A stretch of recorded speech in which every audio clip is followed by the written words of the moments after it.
Matthew was only 6 years old, his first day of kindergarten, when he realized he was different, along with nearly 40 million other obese children currently in America, according to the Center for Disease Control and Prevention. Matthew was my only sibling.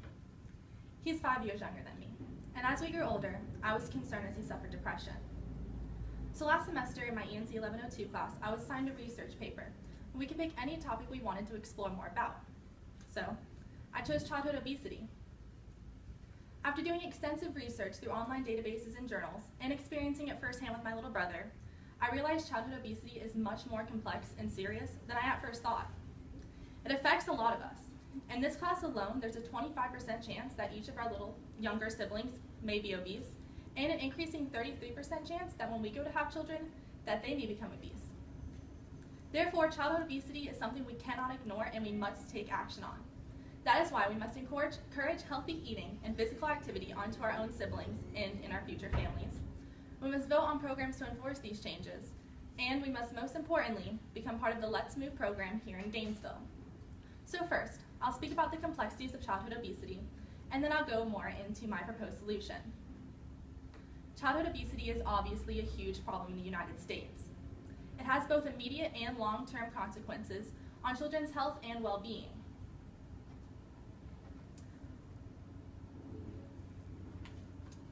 Psychological factors, such as depression, aggression, suicidal ideation, social isolation, and emotional distress are a few of the short-term effects provided by the American Academy of Pediatrics, but children who are obese are likely to become obese as adults, which is why they suffer a lot of long-term health effects that, according to the Center for Disease Control and Prevention, could range from type 2 diabetes, asthma, stroke, heart failure, and several types of cancer. In fact, this is the first generation of kids who are not expected to live longer than their parents. And in 2013, 1 in every 5 U.S. deaths were directly associated to obesity. And this number is increasing. The fact that this number is increasing is the most horrific part about this epidemic. American Journal of Business Education said that 1/3 of our entire population of children in the United States is currently obese. And 2/3 of the adult population falls into the same category. And according to the American Psychological Association, children aged 6 to 11 who were obese in 1980 was about 7%, and this rose to nearly 18% in 2012. And over the same time period, children aged 12 to 19 who were obese rose from 5 to nearly 21%. So, why are these numbers increasing so rapidly, you may ask? Well, through my research, I came to the conclusion that there are 2 main causes. The first is poor eating habits. According to a study by the University of North Carolina at Chapel Hill, poor eating habits related to obesity are learned early in the child's home. And along with that home, school plays an important part about what children consume. A lot of schools do not have the funds or the money to provide children with healthy foods. And even when they do, children will often reject it.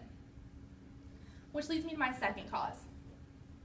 Lack of physical exercise or physical activity. This I find most associated with the rise and expansion of technology, not only at home but also in the classroom.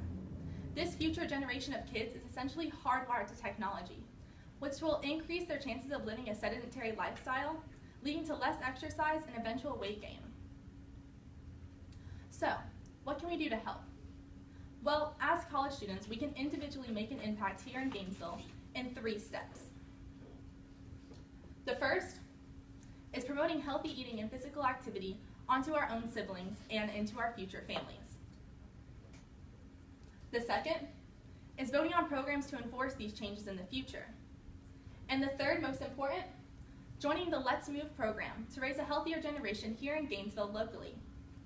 Such diet and lifestyle factors have already been established nationally through programs like the Let's Move program, which was established in 2010 by First Lady Michelle Obama, which successfully resulted in family access and information to healthy decision-making, schools being healthier environments, and communities being able to provide families with cheaper and healthier food options. In fact, here in Gainesville, McAuliffe and Rawlings Elementary Schools were awarded the Gold Award of Distinction through the Let's Move program. And as college students, we're always looking forward to opportunities to volunteer, and this is a perfect opportunity to give back to your community. Therefore, to sum everything up, if we all work together, I'm positive that we can make our individual impact here in Gainesville one child at a time.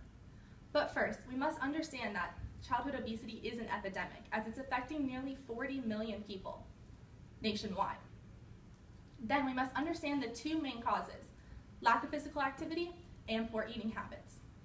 And finally, we must log on to the piece of paper on your table, which has a URL, and we must sign up to raise a healthier generation of kids and stop obesity. And remember, a healthier child is a happier child. Now let's all work together to put smiles on children's faces.